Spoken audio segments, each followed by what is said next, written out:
Buen día, en esta oportunidad del grupo número 3 les enseñará sobre el modelo de seguridad en Colombia, en el que hablaremos de cómo la guerra conllevó en Colombia un enorme sufrimiento social y humano durante décadas. No trajo a Colombia tranquilidad ni seguridad, no fue el camino para unir territorios ni para recuperar la confianza colectiva, tampoco generó los cambios hacia la igualdad y la equidad económica, sino que por el contrario agravó las injusticias estructurales.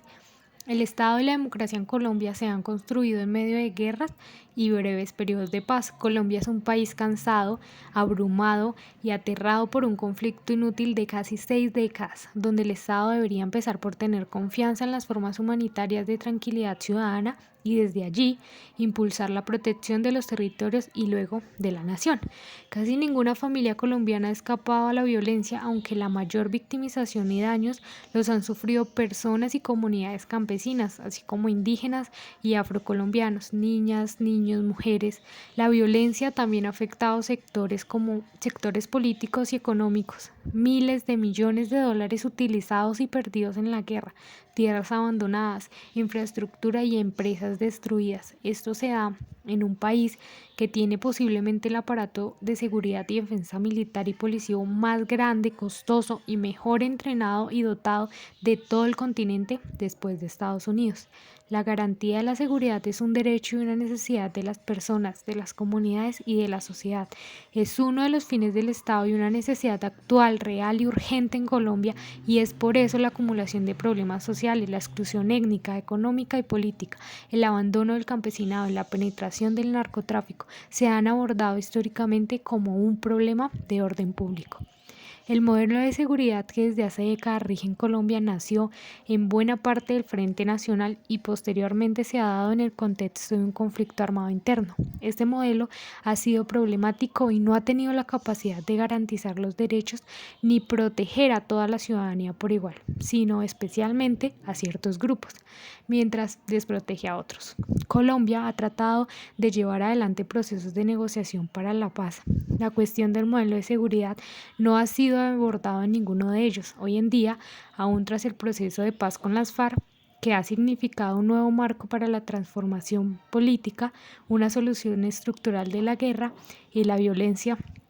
requiere un cambio de mentalidad y un enfoque de seguridad, así como transformaciones necesarias que se derivan de los hallazgos de la Comisión de las diferentes áreas de estudio, como paz completa, protección integral de los territorios, superación del enfoque prohibicionista del problema de narcotráfico, lucha contra la impunidad y apertura del régimen político. Se requiere un compromiso serio con el cumplimiento de la ley que redunde en la legitimidad del Estado. El tema número 2 es la construcción histórica del actual modelo de seguridad y sus principales rasgos. Como primer rasgo tenemos la relativa autonomía de los militares frente al poder civil y la delegación del control del orden público.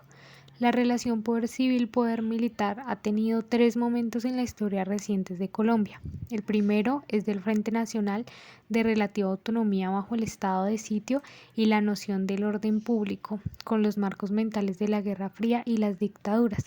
que inspiraron también tanto las soluciones militares del Poder Ejecutivo como las insurgencias contra el Estado en Colombia. Una segunda época se inicia con el gobierno de Belisario Betancur, un nuevo periodo de intentos de procesos de paz y fuertes tensiones con el poder militar, que exigió siempre más poder, libertad para acabar con las guerrillas, las cuales sin embargo fueron a su vez creciendo y vieron en el poder civil un obstáculo para sus estrategias. Una tercera época es la del presidente Álvaro Uribe Vélez, en cuyo gobierno el poder civil retoma y alinea al poder militar con una identificación en sus objetivos. Las Fuerzas Armadas crecen y se modernizan con apoyo de Estados Unidos y se negocia con el paramilitarismo de las Autodefensas Unidas de Colombia.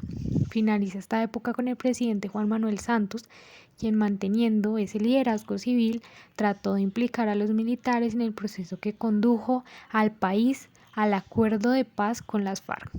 La relativa autonomía de los militares frente al poder político tiene como hito fundacional el discurso de Alberto Lleras, primer presidente del Frente Nacional, que se dio en el Teatro Patria el 9 de mayo de 1958. Lleras afirmó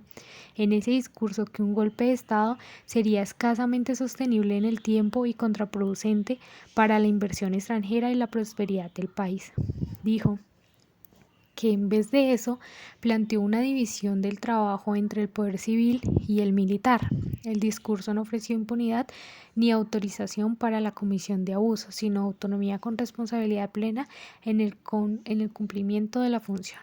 Ahora bien, la relación entre la autoridad civil del presidente y las fuerzas militares ha sufrido tensiones, especialmente en momentos de apertura democrática y construcción de paz, en las que sectores de las Fuerzas Armadas se han resistido a las reformas, como la cuestión agraria, en ciertos momentos, o los procesos de negociación que se trataron de poner en marcha en otros.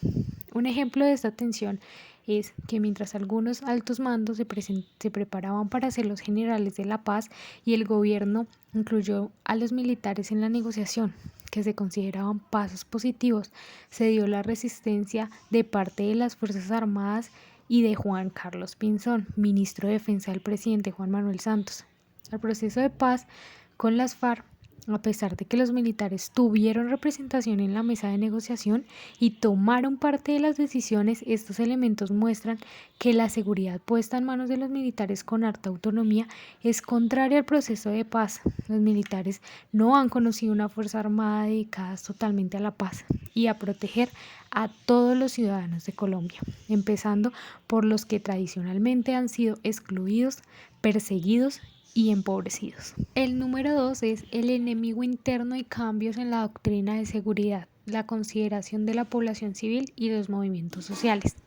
Desde los años 50 al siglo XX, esta cultura encontró un discurso propicio en la doctrina de la seguridad nacional, propia de la guerra contra el comunismo, que permitió equiparar y etiquetar como enemigo a los movimientos sociales y políticos alternativos y evolucionó en el tiempo con diferentes discursos y denominaciones con base siempre contrainsurgente. Así, en un primer momento, el enemigo era el comunista, sin distinción de si había tomado las armas o no. En un segundo momento, en la guerra contra las drogas, muchas veces el enemigo fue identificado como el campesino cocalero y luego el terrorista o el narcotraficante,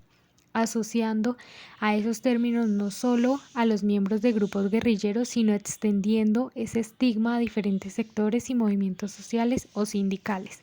Así, en la guerra, las Fuerzas Armadas y las organizaciones de seguridad no han perseguido únicamente a los guerrilleros, terroristas o narcotraficantes, sino también a campesinos, sindicalistas, indígenas, afrodescendientes y estudiantes, así como los integrantes de la oposición política y de organizaciones sociales y de mujeres.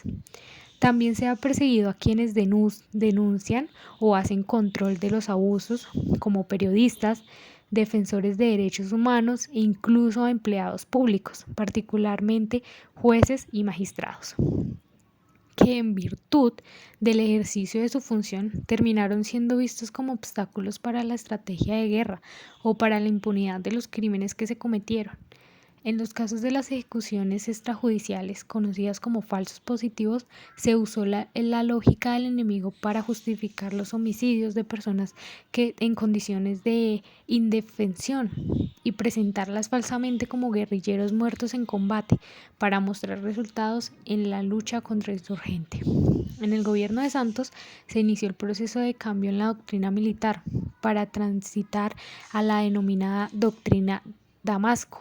que buscó distanciarse de la idea del enemigo interno, al reconocerla como un concepto cuestionable desde la perspectiva de los derechos humanos. Estas iniciativas muestran la toma de conciencia, en este caso del entonces presidente, y una parte de la culpa militar involucrada en ese momento en estos cambios, como la vía en que Colombia puede dejar atrás esa doctrina que ha sido la causa de una buena parte del sufrimiento social y de la violencia contra la población civil, con un compromiso de Estado y de las fuerzas militares. Durante el gobierno de Duque se reevaluó la doctrina Damasco, que había sido construida como un marco para la actuación militar durante el posconflicto, y se retoma la antigua doctrina de guerra.